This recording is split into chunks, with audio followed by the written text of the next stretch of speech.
Being Human, a podcast presented by Cafeteria Media, hosted by Angelica Nuttall and Jordan D'Alexandre, that's main focus surrounds talks about sex, sexuality, and relationships, all with hopes to take away the stigma, judgments, and taboos that surround a practice that is necessary at its very starting point for survival and pleasure.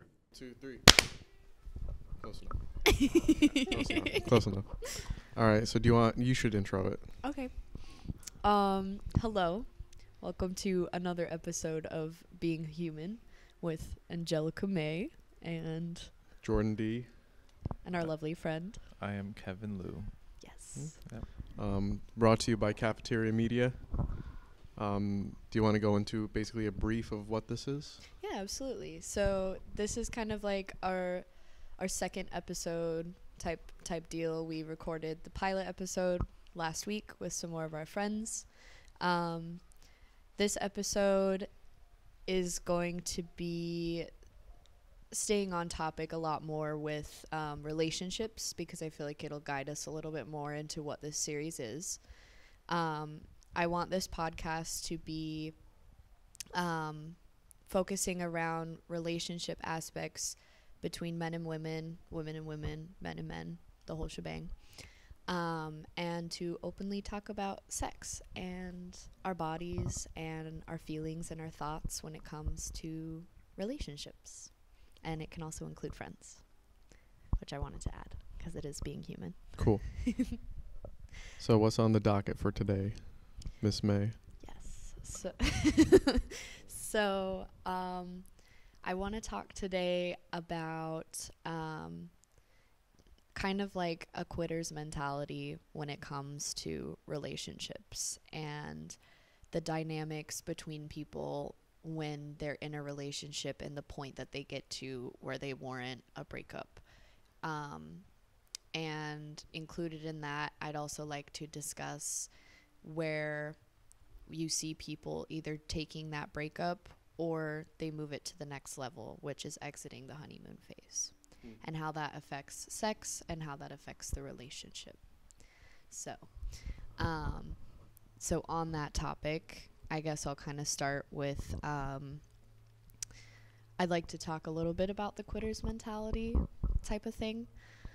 The older that I've been getting and observing other friends and even family members within my personal life, I've kind of been able to observe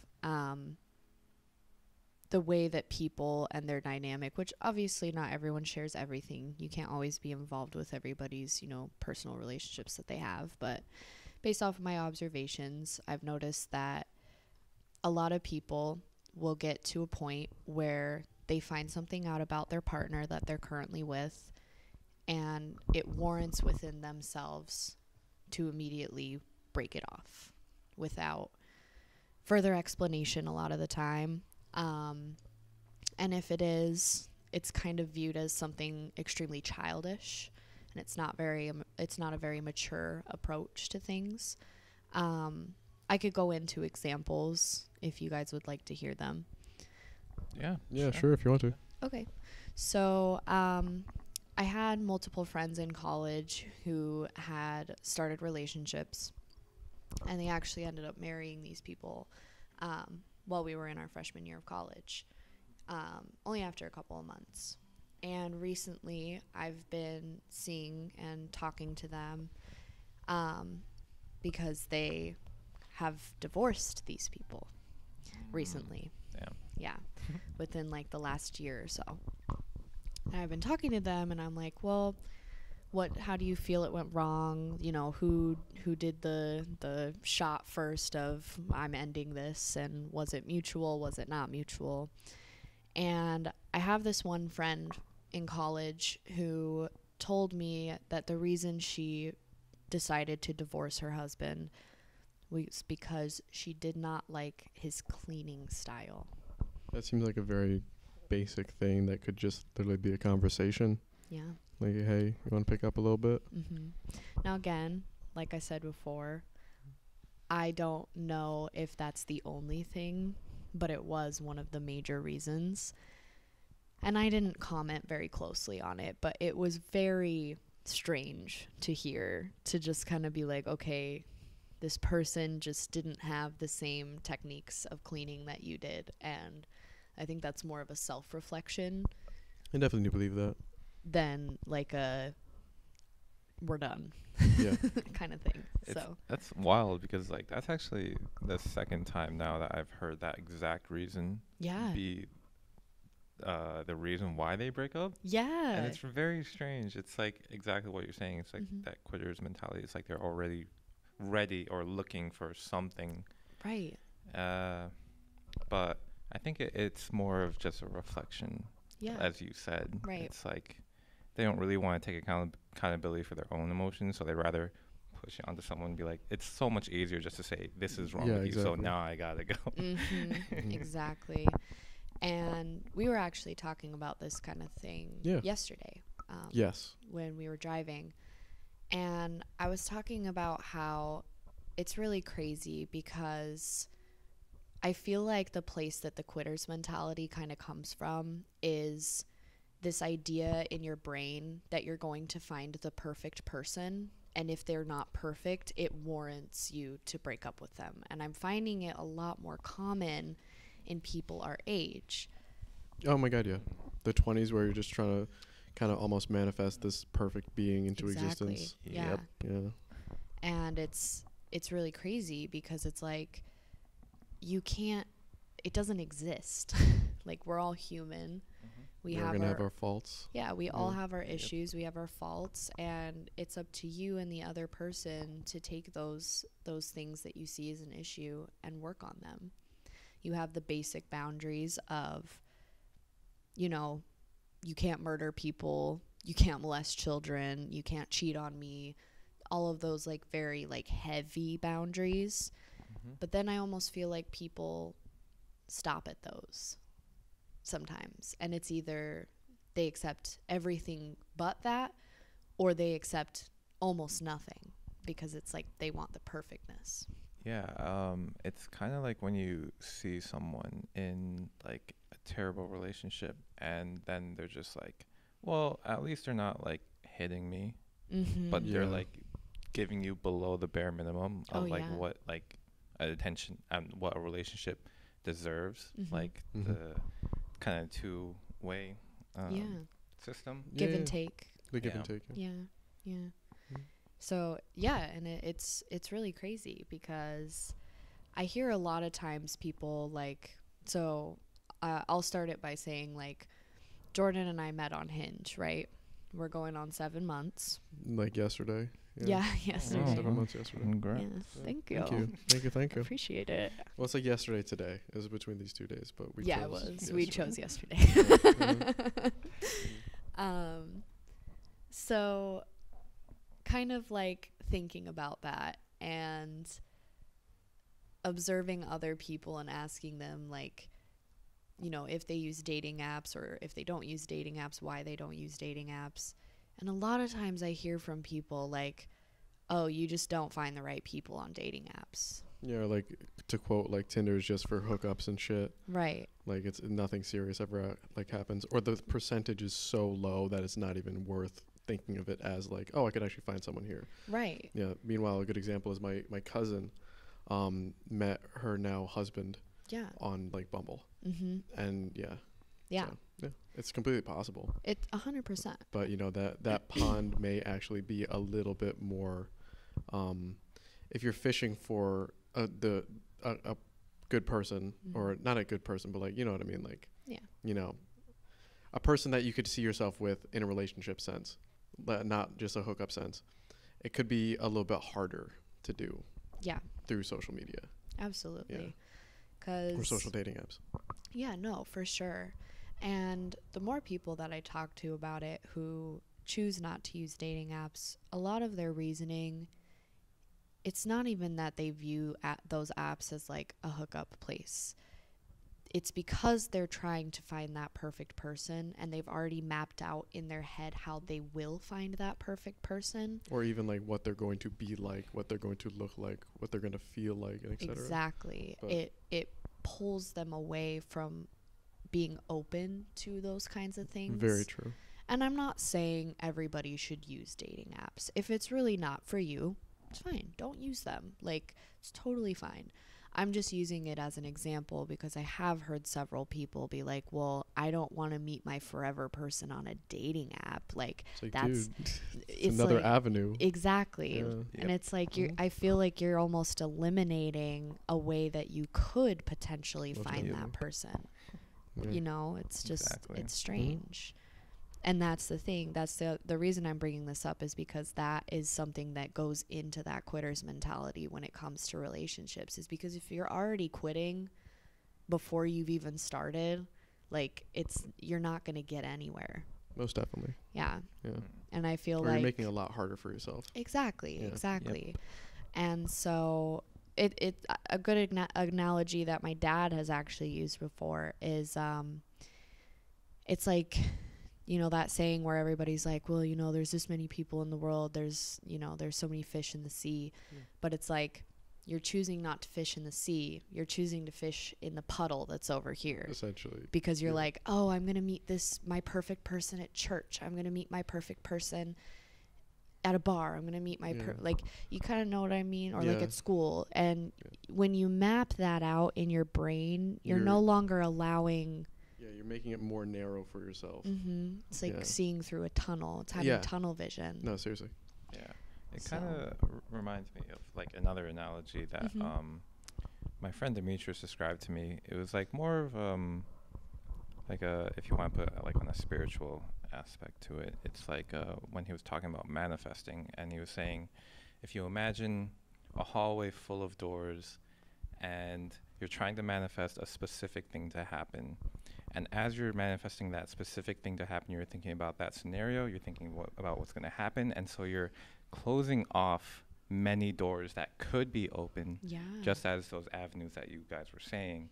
And so you're trying to have it work out in this very specific ways, yet you're not looking into that avenue or that door, or it's a great way to, because of course when it's like, when you're asking for something, it's never, it doesn't always work out in the way that that you think it's supposed to. Exactly. But I still believe that everything works out.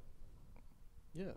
It just works out. Yeah, like, even if it's like, you know, you like, let's say you get a ticket or something, and it's like, well, sure, you got a ticket, but now it's opened another doorway into something else that you don't even think a possibility towards. But Right. No, it could have prevented you from crashing exactly 500 feet in front of you because you were speeding or some shit. Yeah, seriously. No, it's very, very crazy. And so I feel like people aren't being as accepting as they should be. And if we're trying to be more of an open-minded generation that is accepting of all, you have to be willing to open up those avenues, for sure. Most definitely. I also wanted to kind of relate to this topic, because not everybody has a quitter's mentality. No, some people are tenacious with trying. Yeah, you know? Absolutely. And to kind of go off of that, there's also this aspect where people do look past a lot of things. The honeymoon phase is a huge thing. You're wearing rose-colored glasses when you're in the honeymoon phase. Yes. So you don't see the things that you don't particularly dislike about this person because you're so infatuated and you're so, you know, if you choose to be in love with this person. And like I was kind of talking about a little bit earlier, to get a little bit personal, Jordan and I have kind of determined that we're exiting the honeymoon phase. We're kind of in the middle of that, you know, transition. And I've observed with other people's relationships that exiting the honeymoon phase is also another warrant to ending it and breaking up. Yeah. Because they get bored. Exactly. It's not shiny anymore. So I'm just going to the thrift shop. Exactly. You know? Exactly. A great analogy that we actually talked about the other day was it's like you got this brand new Lego set and you're putting it together and it takes you so long and you're so excited, and then it's finally fully built and you're like, oh, well, I don't know what to do with it now. Exactly. I need to go find another Lego set. Effectively. instead of taking those pieces apart and rebuilding it yeah. again and again and again and again. Yeah. It can get boring. It definitely can. But you can also, even though that Lego set comes with an instruction manual, you can also think outside the box and go, actually, what else can I make with this Lego set that doesn't include this manual? And that could even that metaphor can stretch beyond like the bounds of a traditional relationship. Like that Yeah. could be like literally creating your own style of relationship within the bounds of like two people interacting. Exactly. And that can go for friendship, that could go for friends with benefits, that could go for a million and two different things. Absolutely. You know? Absolutely. Instructions don't have to be included. Yeah. You know, not every relationship has to be monogamous or has to be polyamorous or has to be this or has to be that. Absolutely. And that's kind of the part that I really wanted to dig really deep into, is because as much as I'm bringing up, you know, really small reasons that people do break up, I do feel like there are a lot of people who end up ending relationships, and it's not just romantic, it's also friendships, where they get to a point where they're bored. And I'm curious to know, like, what you guys think is kind of like a way to, because like I use the analogy of like rebuilding it and making something else out of it to keep it interesting. It's those type of ways. Usually when people are like, oh, we've reached kind of the boring part of the relationship, they find new ways to keep the relationship shiny and new by taking a weekend getaway together or finding a hobby that they can do together. These are just like small examples, things that like couples therapists will tell, you know, people that are married who are thinking about getting a divorce, and they go and seek out a therapist and they're like, hey, you know, it's boring. I don't want to be in this relationship anymore because I don't find you interesting. You've told me everything about yourself. So what else really is there? Mm-hmm. And it's like, there's ways to kind of move around that and to kind of be like, all right, let's talk about, you know, small things that you do that kind of get on my nerves. Let's talk about that. I have a point. And yeah, to please. kind of, you when you said something where it's like, you know, you've told me everything about yourself, it seems as though that's almost like either a breaking point or a making point to okay, so let's create the story of us together. It's almost like the honeymoon period in effect is two people getting to know each other, almost like helixing or double helixing. Yeah. So they're going, well, here, as I do this. So I hope you guys, can you still hear me like a little bit? Yeah. Okay, cool. So you guys are going like this, right?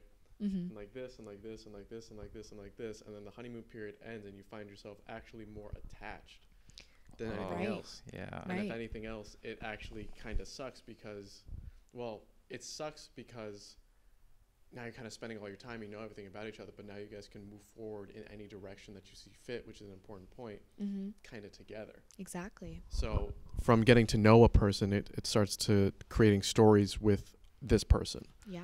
Enriching your guys' life together. Yeah. That kind of makes some science. No, it makes total sense. And I love that analogy. I've actually never heard it before. Did you just come up with that? Yeah, that's a Jordan original. What's up? I fucking love amazing. it. What's I up? fucking love it. Always coming up with the good shit. Yeah, dude. Dang. Yeah. It's like two vines coming together. And they're just now creating paths up the tree together. Absolutely, yeah. What about you, Kevin? Do you have any like personal experiences in a sense that you'd like to share, just kind of like on this topic of relationships and stuff? Oh yeah, absolutely. Yeah, please share.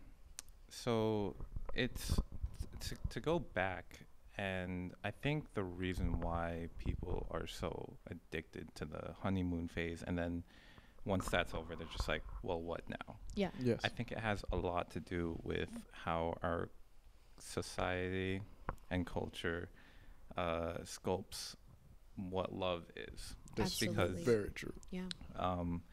Like when you see, for example, movies or TV shows that really glamorize or romanticize relationships, and like that chase.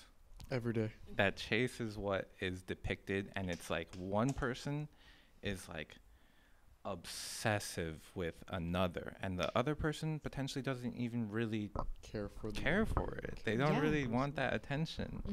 But then through like just Brute coercion, Yeah, just like a little brute bit. force. Yeah, brute Just- force. No, literally. coercion. yeah, Yeah. It's just, Yeah. that's what depicted, and it's like for example, Tom and Jerry. I can't Yeah. even remember what that other cat, the black cat, like Tom's friend slash nemesis, Yeah. and he Yeah. was like flirting with the cat that Tom was into. Yeah, the white cat. Is Yeah. this where Tom wore the zoot suit type thing, like the big suit, And he had the cigar. and he had a I cigar? think that it was probably that episode, but But I'm assuming we get what you're Yeah, trying yeah, to- yeah. But Yeah. continue, please. Yeah.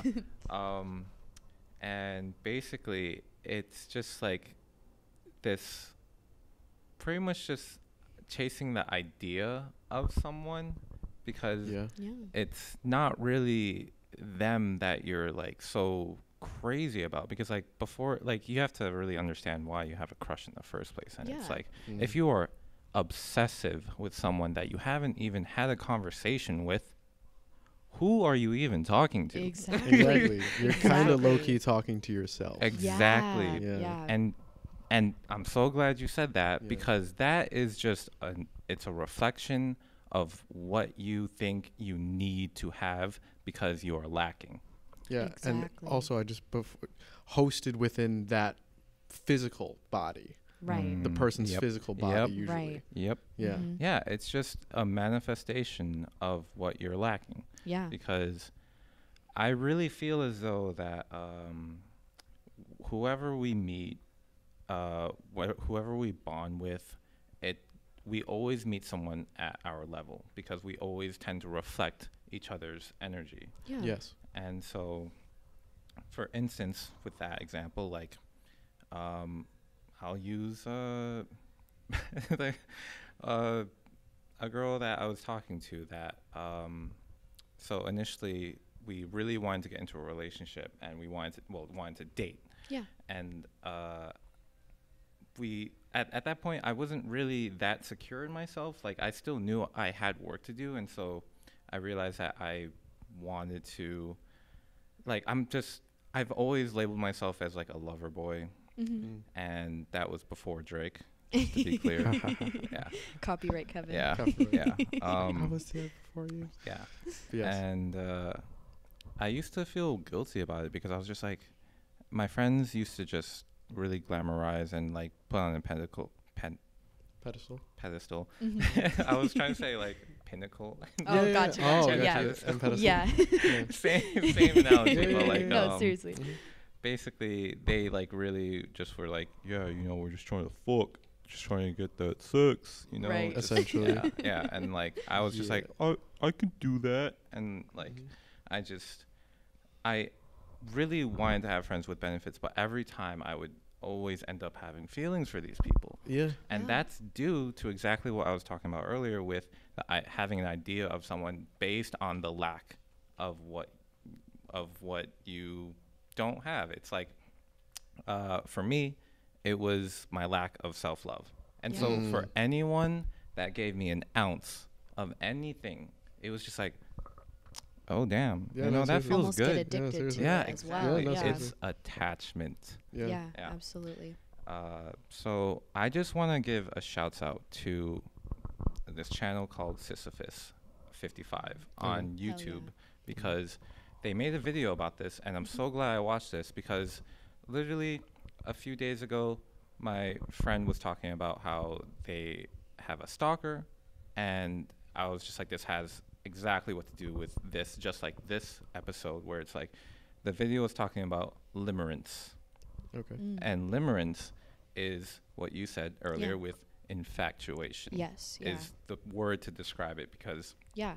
it's a person that is obsessive with someone, and it's based on the idea of someone based on what they don't have, but they don't realize that they're chasing after someone because of something they don't have. Interesting. Yeah. Yeah. And so the person that is being chased, the crush, is the object of limerence, and then the person chasing is the person with limerence. Mm. Wow. And this video is great. I would highly recommend. It's called "So You Have a Crush." Yeah, yeah, it's a very sweet video, very well made. I've been watching them for a while because they always put out these bangers randomly. It's like good animation, good narrative, like very sweet stuff. And they taught me about limerence and how, as I said earlier, with people being a manifestation or a physical manifestation of your lack. And so that's why you're meeting them, because the universe is trying to show you that you are lacking something, and they're going to show you in whichever way you understand. Absolutely. Oh, that's a good one. That's really crazy. That's a good one. That's a really cool concept to kind of like dig deeper into, especially when you're trying to find yourself and seek out self-love. I feel like when somebody decides that they want to finally just take that initiative to better themselves and to find that self-love within themselves, it's a hard thing to do. Most definitely. So hard. And when you find these like revelations and you do this type of research and you really dig deep within yourself and you find these things out, it really opens up those doors that we were talking about. It allows you to open those doors finally. Because it's almost like you're like what we were talking about before, where you're almost like closing and locking them.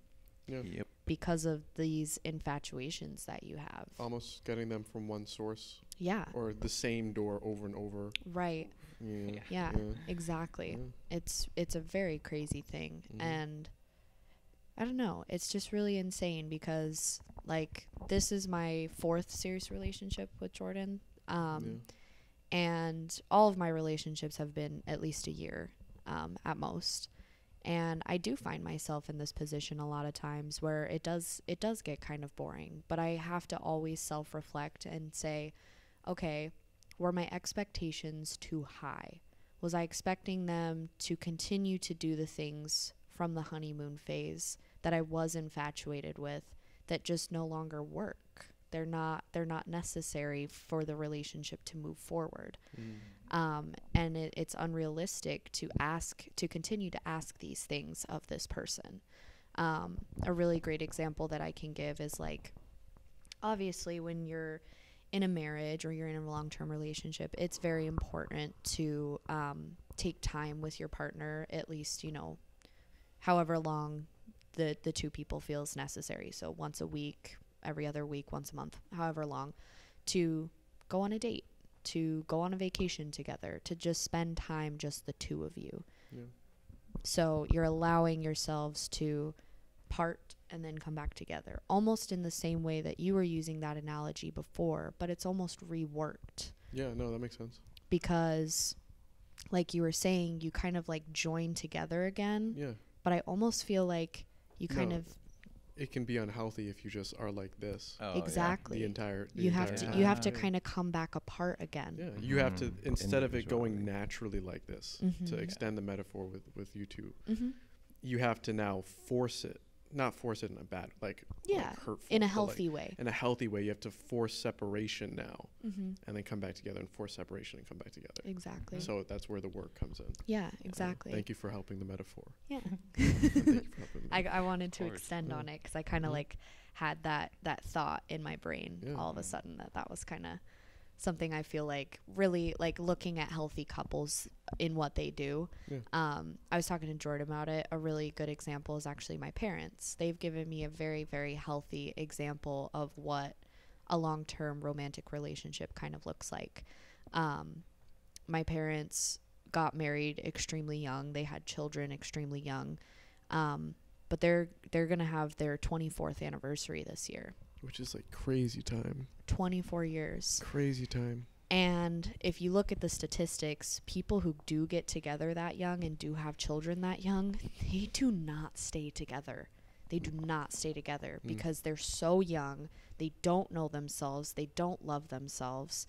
And so I feel like I was able to take such a good example to watch the way that my parents' relationship played out throughout my life, to see them go from that honeymoon phase and to kind of like go into, okay, now that we're at this point, what do we want to make our lives? What do we want for ourselves as equally as what we want for each other?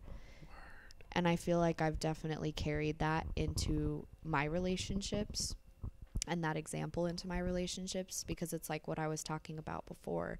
You kind of have to make compromise. You have to be okay with the person that you love exiting if they need to and working on themselves, but then equally coming back and sharing those moments with you and being like, hey, found this out about myself, and I just you're the person in my life, and I want to share this with you.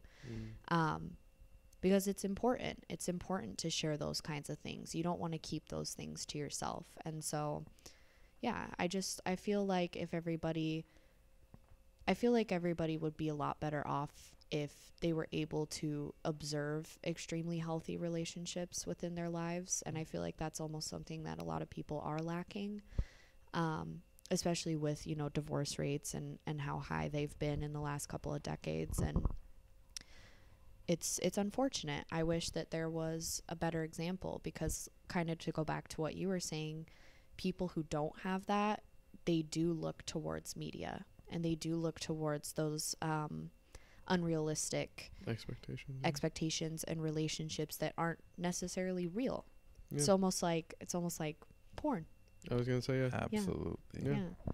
Because just as much as porn isn't real, the way that The Notebook is told, it's not really true.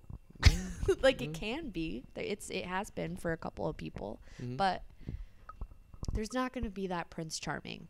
There isn't.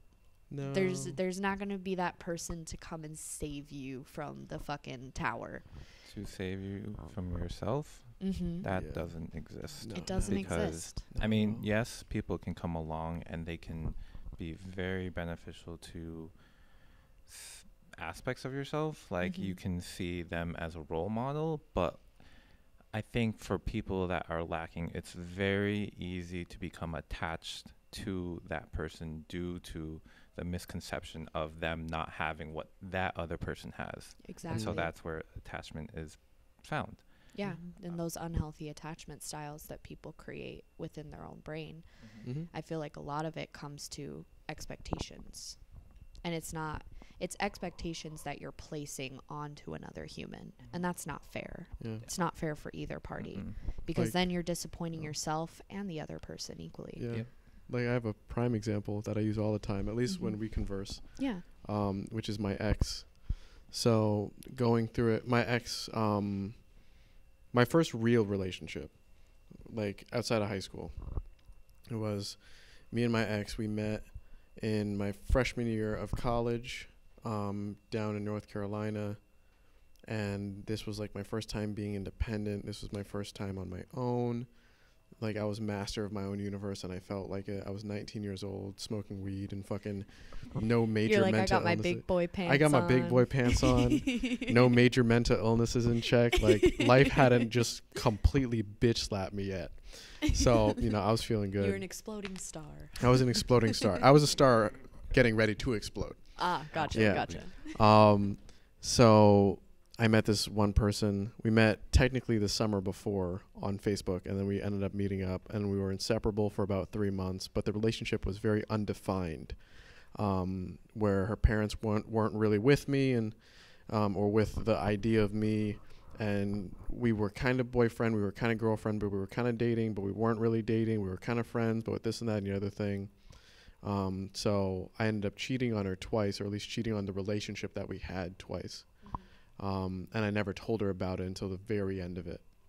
Now, this is where it kind of gets sticky, because me and her first took psychedelics together. We first, not really enjoyed, but we first had acid together. And that exploded my brain and turned on one of my mental illnesses, which is bipolar disorder.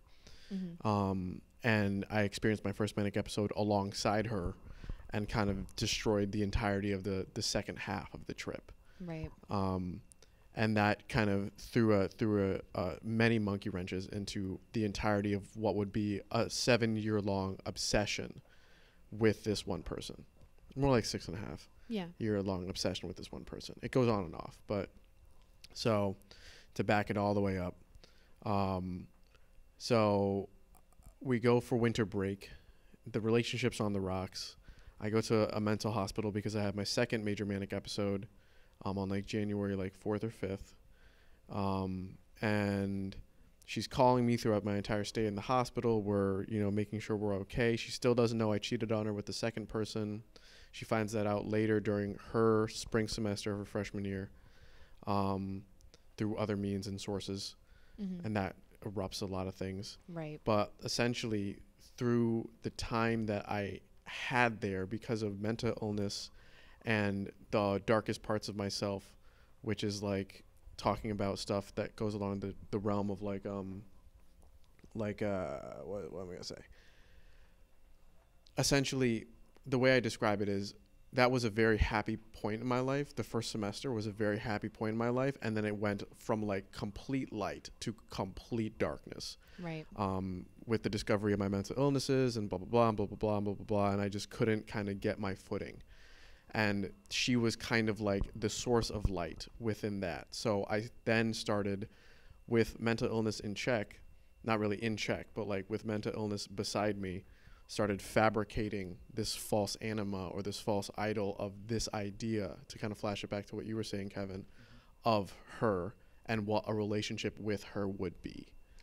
Yeah. Okay. So that's kind of the like important thing. planning it out almost. Planning out kids, planning out the vacation home, the car, every single aspect, closing all doors essentially, except for the one like tiny fucking Tom and Jerry style door that I would have to somehow fit at like the entire universe through. Right. Yeah. So to kind of end it, like every single time I have a manic episode, a great warning sign is she'll come back up. And I think it's because it's just trauma at this point in time. It's a trauma response, and it starts with a P. It's like a coping mechanism. It doesn't start with a P. I don't know why I was like, no, you're good. It's a coping mechanism due to a response to trauma, is to flash me all the way back to the beginning, essentially. You're looking for that light again, and you can't find it in the people that are currently in your life, most definitely. or the things that you've come to in life, or the experiences that you've made since then. Yeah, it's like what you were saying, the coping mechanism. Most definitely. But the hardest part is it's not even her at this point. She is like 6 to 7 years have passed. Right. I'm a completely different person, obviously, but she's a completely different person. And now I'm just kind of stuck with this I call it like a porcelain doll that I keep breaking every single time I get out of the hospital, and I keep reassembling every time I'm about to go into the hospital. Right. And it's like, it's a shitty situation back and forth. So I'm trying to find like a place for it, and I don't want to put it on an altar. I don't want to put it on a shelf, but equally it's very hard to throw it away. Mm-hmm. You almost want to put it in a lockbox. Just somewhere, you know, in a place that I could just like almost forget about it. Mm-hmm. But I know that there's a part of me that wants like some universal force to inhabit this perfect person, to flash it back to what we were talking about earlier. Right. I want some universal force to inhabit this thing that I made, you know, almost like where the skin of like, that's a weird metaphor, but like where the skin of like this thing that I made, and, you know, come into my life and just be perfect. So I can finally, you know, close off that end of not happiness, but that end of that saga for me, from ages like literally like birth to 19, you know, to make that version of myself happy. Right. You know, and then kind of move it all forward. Yeah. That's really crazy. So that's some deep shit. Yeah. No, seriously. What you guys got for me? Yeah. What do you got, Kevin? Actually. Go for it, man. I know that we're talking about like the breaking point for the quitters, like what would cause that, but I feel like something that is just as unhealthy that is related is the opposite end of that spectrum, which is people that are enveloped, as Jordan was saying, by the idea of someone. So they will look for the potential and ride for years and years. Years and years, just as he said. It was just like 6-7 years, and it's like, for me, my issue was that I would get into these relationships after relationship after relationship, and it's because I didn't have what I was, or I thought I couldn't find what I was seeking. So I sought for it in the physical manifestation, which was people. Yeah. But the whole problem with that is that I don't believe you need people to self-actualize. Absolutely. Yeah. Yeah. And that's very important. Yeah. Don't use people. Yeah, no, Please seriously, don't. because you are effectively, don't. like you said, just using them. Exactly. Right. And that's something that is very difficult to admit to yourself because you have to be Absolutely. so honest with yourself. And Yeah. like Because it- acknowledge that. Like, Exactly. acknowledge Yeah. that. So Yeah. if you do, shouts out to you. Yeah. But for me, what had happened with all these relationships was I would go into it with the idea of these people. Like I remember going back further, it's just like the more chaotic it got, the further back you go in my history of dating. Yeah. It's like I remember I thought about this the other day. What's up? What's where up? like I think I was in middle school and I had just reconnected with my friends who now lived in West Hartford, but they were close family friends, and their friends I thought were cute. Yeah. And so one of them, as I was talking about earlier, with really idealizing people and really throwing yourself, like your image, your idea of them, Yeah. like of yourself, or what you want. It's that conversation with yourself. You're having Yeah. a conversation. Yeah, no, with Yeah, yourself. seriously. you are. Yeah. Yeah, and so that's what I did. They are with- kind of the mirror in Yeah. that fact. yeah, Mhm, and mhm. so I would like, and I used to like be so prideful in like how I like would it was my fucking Riz. That's what I was prideful about. It was the Mhm. Riz. It was the Riz. It Oh, I was was like, the wait, what? it was It the was Riz. straight Yeah, Riz, man. no, dude. Yeah. But it was awful because what I would do was write these very descriptive ideas of people, and that's what it was. It was just ideas of people that I didn't even know. I didn't know this person. I hadn't even Yeah. really hung out with this person, Word. but I was just like, yeah, you're just like the most beautiful person I've ever met, and you just when you talk, you make people cry because of how inspirational. Wow, And it's yeah. like Damn. just like hyping them up just to Yeah. get in there, and it's like Yeah. I'm like looking back on it, I cringe so hard. Yeah. So yeah, and basically it's just that potential, that idea of them that would drag me into these relationships because I thought I couldn't have that semblance of love for myself because Yeah. I would feel so bad about myself. I used to hate myself like straight up. Yeah. Used Same. to feel so bad.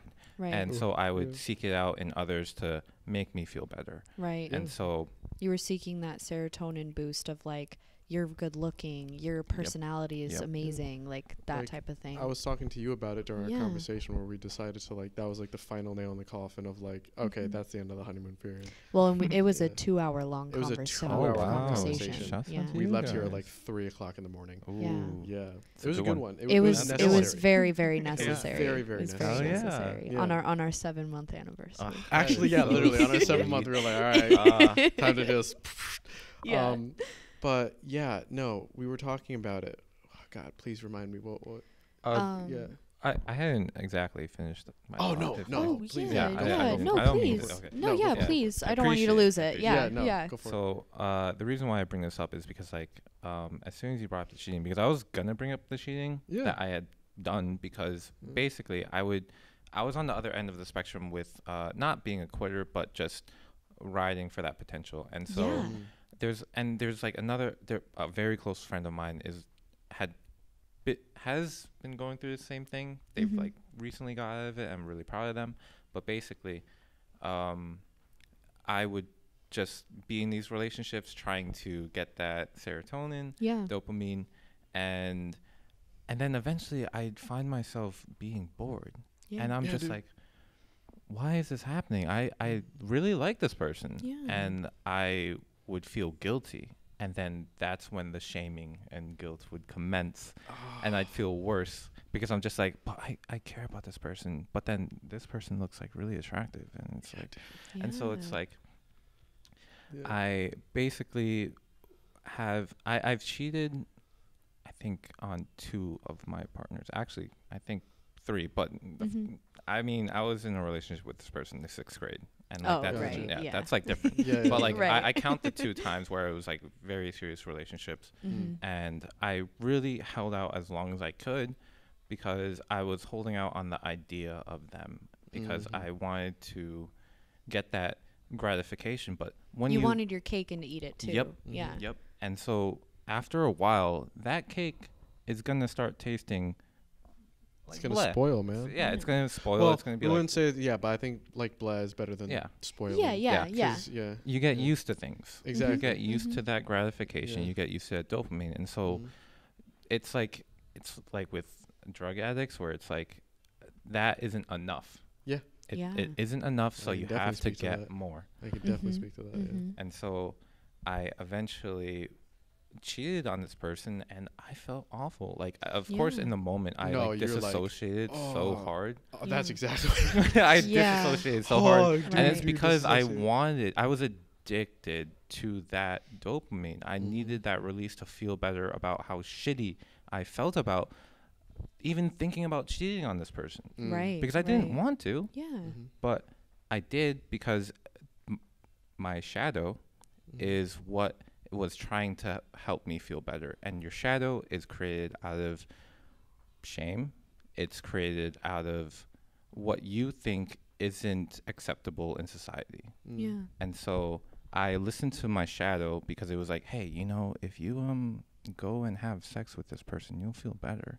Yeah. And that's what I did. But your shadow is guiding you through misguided ideas. It's your opposite conscience. Exactly. Yeah. So it's like, hey, I don't want to cheat, but my shadow is like, hey, instant dopamine if you have sex with this person. Yeah. But I don't want to do that. It's a devil's deal, man. And so it's this conflict that led me down this path, and I felt horrible. And so that's why I'm saying don't ride for the potential, because the potential is just you sticking an idea onto a person. Exactly.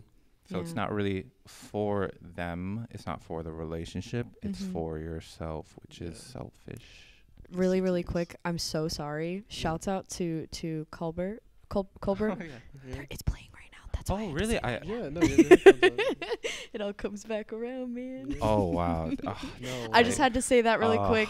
This is Kevin's band. He's the drummer. So I had to shout it out. No, I noticed that too. Really, really good. Really good band. Y'all should check them out. They're playing on the 28th. They are playing on the 28th. We are playing on the 28th in New Haven. Show up. You sure? But yeah, I don't know how to put this. I don't know how comfortable you feel about sharing as into it as you wish. The conversation that we did have. As into it as you wish. As you know, we kind of shared it in the podcast, and Kevin knows. Jordan and I have been in an open relationship this entire 7 months. Well, it was like 6 months. Yeah, because we took the first month. We took the first month to like kind of be monogamous and get used to it for a little bit before I opened up the conversation, and I was like, I think I might be more polyamorous or open or ethical non-monogamous or something. Right. I am. Yeah. Just like, No, it's true. Yeah. I'm trying to think of how to word this. So to kind of go into what you're talking about, Kevin, I also wanted to bring up in the topics that we're discussing the sexual aspects that come with that as well, and the boredom that you feel within sex. When you're in a relationship for a longer period. Exactly. Yeah, and when you're in a long-term relationship, that was what our conversation was about. Yeah. It was about how him and I find that every aspect of our relationship is almost perfect to a sense. Like we find pleasure in our conversations and the way that we choose to love each other and the ways that we feel satisfaction from each other. But the one thing that is starting to go downhill and that we're struggling with a little bit and a lot of couples find this with as well as a lot of couples, which is why couples do tend to seek out sex therapy, is our sexual relationship that we're currently experiencing, and the feelings that I am feeling when we have sex and the feelings that he's feeling when we have sex. And I wanted to talk about it because he's experiencing what you were talking about in our sex life currently. Yeah, seriously. What specifically?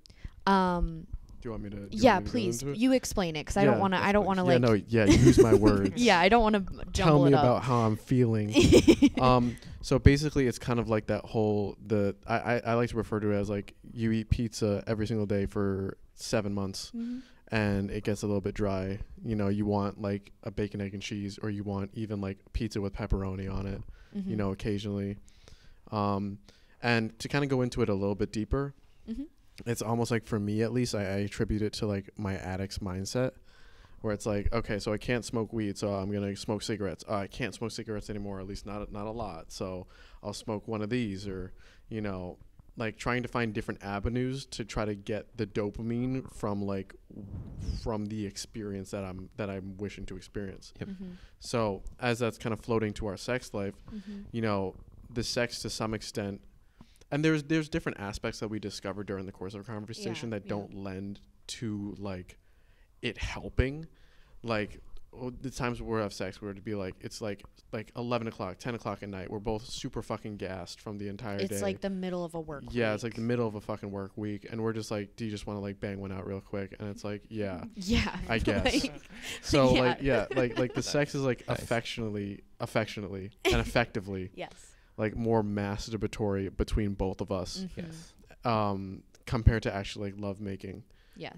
And to kind of, I told you about the Trey Brooks thing, but like to kind of quote Trey Brooks, it's like he said this in a very weird way, and I don't know if he's joking or not, but it actually rings really true, where he's like, every time I masturbate, I try to light a candle, like, but like to think of that, like we're not taking time to like kiss and like, you know, pleasure each other outside of literally just penis in vagina. Yeah, literally. Like, yeah. We're literally just like, I get what you mean. yeah, like we're literally just jumping 10 steps. Yeah, jumping 10 steps to get to orgasm, pretty much not as fast as possible, but like the end result is always orgasm. It's not like all of the other steps, all of the that go feelings into it it. comes with, and those things. Yeah, so there's that aspect, and I think there's the other aspect, which I refer to like the Black Mirror thing, but that's way too deep of a metaphor to get into. But I'll just essentially say, like, with me personally, when it comes with sex with Angelica, I do enjoy it, but as we kind of stated in this, like it's getting to the point where it's getting a little bit more dry. We're not taking the time to actually like experience each other more, which we're working on. Yeah. Or will work on more. Yeah. But when it comes to me having sex with other partners, that's like lightning in a bottle, somewhat. But it's not even like it's the same partner. And well, really quick, can I just use the metaphor that I used in our conversation? Yeah. When I opened this conversation, this 2-hour-long conversation with Jordan, I looked at him and I said, I know that we have said in our relationship, and we've set these boundaries of he's allowed to have other sexual partners. So I have never viewed it as cheating, obviously. Yeah. And I've never placed those feelings onto it because I'm comfortable with it, obviously. But I use the metaphor of when you really want McDonald's and you're asking your mom on the drive home, can we please get McDonald's? And she says, no, you have food at home. We have food at home. I'm the food at home. Yeah, that's how I explained it to him. Yeah, is I'm like, you obviously you have me. You'll get full. Yeah. You'll be somewhat satisfied, but it's not Popeyes. It's not Wendy's. It's not McDonald's. It's not, you know, it's not a fun new restaurant that you could go try and with the spice. And that's actually probably the better way to describe kind of what I go for. Yeah. Because it's like, it's the entire experience of like, oh my God, this is like amazing. And like, to go even deeper into it, it's like the build up for like, oh, you know, I'm text messaging this person and oh, their pictures look so hot and fucking, you know, then I get invited over to their place. And it goes into what you were saying, where it's like, even I still, and I'm not saying I'm fucking perfect, but like, no one is. Right. But like, I struggle with self-love. And the fact that I have Angelica's love is like, all right, sick, you know, I got you, awesome. Emotional needs are at like 75% capacity, and I'm only giving we'll say like 60%, for the sake of the metaphor, 60% capacity. Emotional needs come from Angelica. I'm giving myself a cool 10 to 15%, so we're at 75. That other 25 is almost like a blink when I get like a Tinder notification, and it's almost like, oh, this person likes me. This person wants to be with me. And that's how it evolves. Like, oh, this person likes me, to this person wants to see me. That's like, oh, more validation, more dopamine. Then this person wants to have me over. Oh, that's more dopamine. That's more dopamine. And then, oh, this person wants to kiss me. Holy shit. And then, oh, this person wants to be with me. And it's like me physically. And like a metaphor that I used to use a long time ago, not a long time ago, but a lot in past, was like, so, all right, this is going to cut deeper into myself, but I'm okay with it. Okay. So my dad would never be satisfied with like second best to some extent. I would always bring home bad grades because I wasn't like, as you can see, I'm not like the most schooly type dude. I'm not going to be the dude to like be like, or traditionally school type dude. I'm not going to write essays how you want me to write essays. I'm going to write essays how I want to write essays, but whether school determines that as a passing grade or a failing grade is up to school, not up to me. So I would bring home bad grades because I wouldn't study because I wanted to work on art projects or hang out or to some extent smoke weed and et cetera, et cetera. And then my dad instilled in me, well, if you just studied, if you just did this, and he would drill this into me for like hours on end. And I did that. I told you, like I did the math, like 1,600 hours in my youth of how much he would just like, essentially like, you're not gonna make it if you don't shape up. You're not going to make it if you don't shape up. So somehow, and I believe, and according to my therapist, it might be more true than I think, but like that somehow morphed into an instant gratification fix where it's almost like, okay, well, because I wanted to avoid and skirt all of the hard work that would then get me the dopamine, putting all of the hard work in a relationship that would then get me the end result of, you know, a great sex life with my partner. So I'm going to do the little things here and there. I'm going to have only hookups for the course of 4 years to get enough dopamine to get me by. Yeah. So that's kind of where and then I'll open it up. But like, yeah. Yeah, no, for sure. And I feel like it was such a healthy conversation for us to have. It was needed. It was very much needed. Because like we had said in the conversation, we kind of looked at each other and we were like, damn, like, I'm sorry to hurt you like this. Like this is the first, like this should have been a fight. Yeah. Like if we were like a very like neo-traditional couple, it would have been a fight. It would have been a fight. Yeah, resentment. Like a little bit. The voices and the tone that me and him are using currently, this is how the conversation went. There was just a little bit more crying involved. Like bit. That was it. Yeah. Understandably. Yeah, no, seriously. And like, I don't know. I feel like the reason I wanted to bring this up is because of what you were talking about. It's like I wanted to bring it up mainly because I was like, okay, Jordan and our relationship, like I said, I've told him time and time again, you're okay to hook up with other people if that is how you feel and that will make you happy. I want you to be happy, and I don't want to be this controlling person in your life. And it's not like I was like, oh, I'll just accept it to be in a relationship with me. I just genuinely want to see you happy. But I also equally, if that's hurting you, I don't want it to be hurting you either. Yeah. Yeah.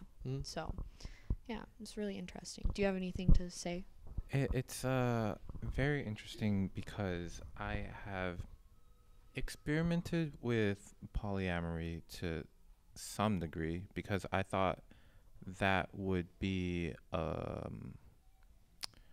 more like another avenue to understand myself. Because I was just feeling guilty for wanting sex with more than one partner. Of course. And I think, as you were saying, with the validation, that's when I think that's what caused me to actually refrain from having sex and like seeking partners, because my therapist was telling me that at this point, what I'm doing currently, like let's say it was like 6 months ago, and I was trying to convince myself that I wasn't using people, and because I was like, well, but I'm aware of this now, so technically doesn't that mean that I'm not But I think just because of your awareness doesn't really mean that you're absolved of. Yeah. Yeah. If anything, it kind of makes sorry to cut you off, but like it makes it a little bit worse. Yeah, no, Yeah, it definitely yeah. does. It definitely does. Yeah.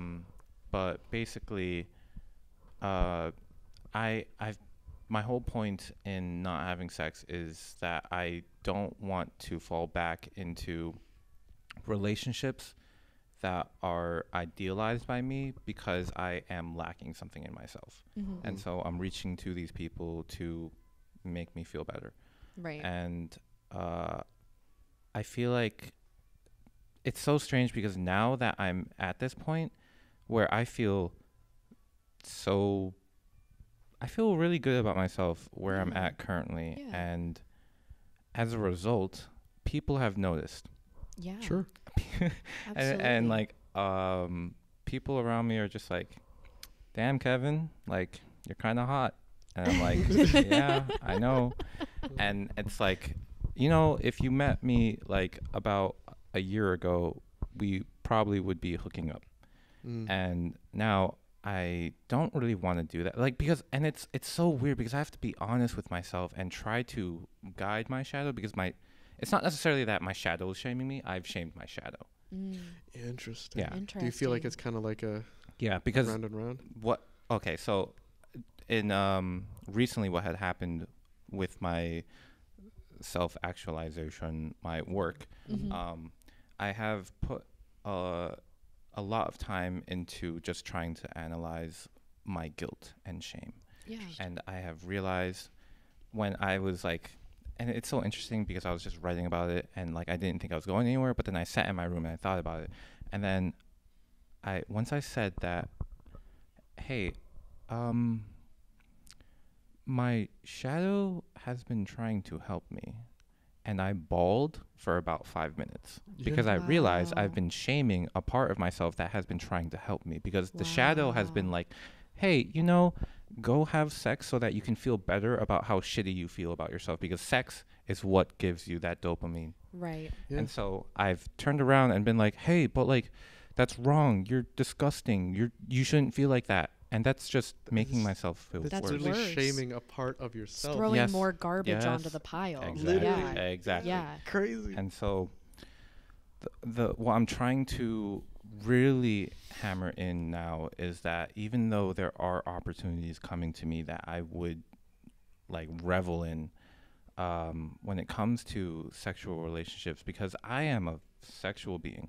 Yeah. But I realize I need to put a hold on that because my entire life I've put my sexual needs like ahead of everything, where it's like that is my personality. And so because it's so raw and because it's so fresh in like what I'm trying to work towards, like I'm trying to work towards just being self-sufficient. I want to have my own self. Like I want to be an individual. I don't want to blend into someone else. And that's happens when you have these attachments to people because you believe you need something from them. And so basically I like what you were saying when it comes to these people and it's like they do something and then it's like, oh, dopamine. Yeah. And it's like I'm really trying to retract from that because as you two were talking about like Angelica being food at home, I'm like, I don't know how you two feel about it. But for me, I'm just like my initial response is just like, well, isn't that like not good? Isn't that no, something it's that, not good. Yeah. But no, seriously. when I'll say this, when I brought up the metaphor, I said, yeah, that's what you're viewing it at, because he agreed with me. He was like, no, that's true. Oh, like pretty much. Like he totally validated me and said, yeah, absolutely. Like that's exactly what's going on. Okay. I had to kind of take a second and I go, okay, so if that's the point that we're at, it's like when you come to go on to that metaphor, it's like, yeah, that's when you're a kid.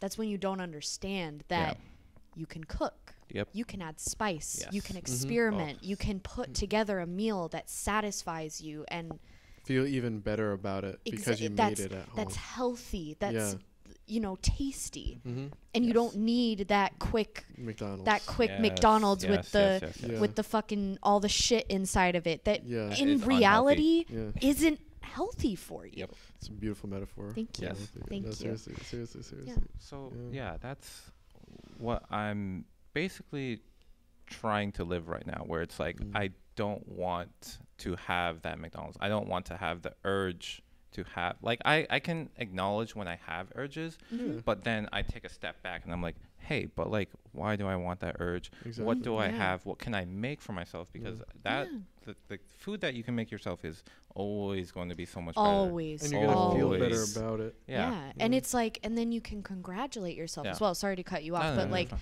to be like, wow, I like put the work in. I spent 30 minutes, prepping the potatoes and boiling them and adding the spices and mashing them together and creating this beautiful meal that fully satisfied me. Because let's be real, sometimes you like eat fast food and you're not really satisfied. Not really. No. Absolutely not, No. dude.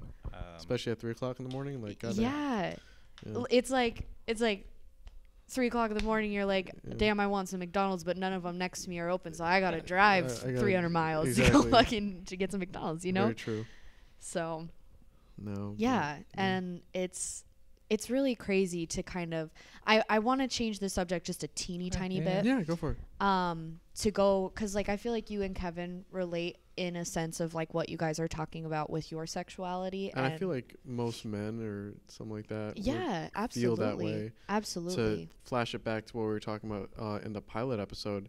Hold on. Let me figure it out. It was because women are trophies Right. to us. Right. Yeah. Yep. Yeah, the whole women are trophies thing. You are our as Kevin said, I think you are our conquest. Yes. And that is our only Insane. purpose to achieve is to do that. The only reason we do anything, the only reason I build this couch is so you can sit upon it, so I can look at you and etc. But you know what I mean?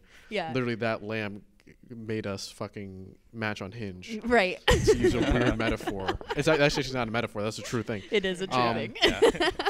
But to flash it to like that, the purpose I didn't make the lamp was so I could get pussy, essentially. The purpose of making the lamp was to make the lamp because it makes me happy. Right. So, and it just happened to, you just happened to see it. So. Right, exactly. Which I think is a better, healthier way of how a system, this is a weird one, but how a system should work. Right, because you should do it I'm for gonna be self. honest, I've had this conversation with you where he asked me months ago when we were driving, he was like, what do you find attractive in men? Like, what aspects do you find attractive? And I was very brutally honest, and I'll say it again. I don't look for looks. Yeah. I look for the personality before I see anything else. Like, and it's not to say that you weren't attractive. You are. Appreciate it. Like I'm not like putting your whole personality on the highest pedestal. No. But it's like, yeah. For me personally, I'm not seeking out the looks. I'm seeking out how the person is and who they are as a person, and that's why I looked at the lamp. Last topic, by the way. Oh yes, please. No, but you're good. But yeah, I looked at the lamp first because I was like, holy shit, this person is like cool as shit, and I want to get to know them better before any sexual thing came to mind. Yeah. So. And to like, can I jump off from there? Pretty much. Yeah. And then we can maybe jump off this. Yeah. That's it. I don't want to end it. I want you or you to end it. But like, yeah. What was I gonna say? And it seems like, at least with social dating apps, it really is face value. Like, I'm scrolling through Tinder, not now, but like, yes, now, but like, not currently. Right. And I'm seeing like very plain as that. Like, I'm looking literally for like, for lack of a better term, like the artsy kind of alternative girl that would be like what you saw in me. No, but seriously, dude, like, it's a look. Like, what you saw in me, I'm looking for in the female form. Right. Because I feel like and even to like Kevin's point that I keep referring back to, they have more of themselves within themselves. You So know, you find validation in that. no, hold on. Oh, okay. I don't necessarily find validation in that. I find connection with that. Yes, I could fuck or not fuck. Yes, I could match with and then hopefully have sex with, you know, the person who's just like baseline really attractive. Like, yeah, you're just kind of like really attractive. And there's Parker. Baseline really attractive. But I think where it really comes through is a person who has more of themselves within themselves. Absolutely. A person who expresses it, and a person who loves more of themselves compared to just, and you'll literally see it on Tinder, the carbon copy of every single thing. We make jokes about it. Yeah, not all to the call time. anybody Nobody knows I specifically have a out. personality. Yeah, no, but like we make jokes about it, not to call anybody specifically out, but like the college age girl that wears the crop top and the fucking acid wash ripped jeans. Yeah. With the bleach Nike, blonde hair and the eyelash with the Nike extensions, shoes. which no hate. Yeah, no, you do your thing. No but hate. Literally there would be 5 of them in a group. Absolutely. Literally yeah. there'd be 5 of them in a group. Right. Yeah. And they all look the same. And I'm looking for that one alternative chick who's rocking with herself more. Yeah. Yes. You know, at least that's what kind of turned me on to you more, because I was like, all your pictures on Hinge were a lot, as much as I was like, your pictures when I matched with you were like a lot different, a lot better. You seem to have like your own style even, you know. So that's my point. I tried to. Yeah. Well, I'm gonna quickly greet Parker. Yeah, please. So really quickly, I just wanted to think to say the thought that I was thinking, to go back to like how you and Jordan were relating with how you like choose to have sex with people and where you get that dopamine rush and stuff. I was thinking about it during this conversation, and I'm kind of the opposite, where I feel like, which this is fucking crazy because I just realized this, right? So when I moved here, right, I had just gotten out of a 2-year relationship, as you know. Yep. And I came out here and I was like, I'm going to have my hoe phase. I'm going to fuck. I'm going to have sex with so many people because I want to be experienced. That's what I was seeking out, right? Okay, yeah.